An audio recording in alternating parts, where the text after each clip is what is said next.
कराची की रिहायशी अनम जट की पसंद की शादी के बाद वालिद और चचा से तहफ्फुज की अपील। अनम जट का इल्जाम अहले खाना ने शौहर के खिलाफ झूठा मुकदमा दर्ज करवा दिया। तफसीलात जानते हमारे नुमाइंदे एम जफर से। जी एम जफर, तफसीलात से आगाह कीजिएगा। जी मैं बताता चलूँ, कराची की रहायशी अनम जट ने नौशर अफरोज के रहायशी से पसंद की शादी करने के बाद वालिद और चचा से तहफ्फुज की अपील कर दी।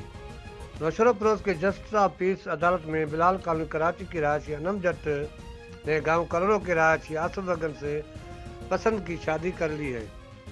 शादी के बाद दोनों प्रेस क्लब नौशर अफरोज पहुँच कर प्रेस कॉन्फ्रेंस करते हुए कहा कि हमने अपने मुकम्मल रजामंदी और खुशी से शादी की है। अनम जट ने इल्ज़ाम आयद किया कि शादी के बाद मेरा वालिद जावेद जट और चाचा दाना जट हमारे दुश्मन बन गए और मेरे शोहर आसिफ वगन और उसके रिश्तेदारों को खिलाफ कराची में अगवा झूठा मुकदमा दर्ज करा गया है।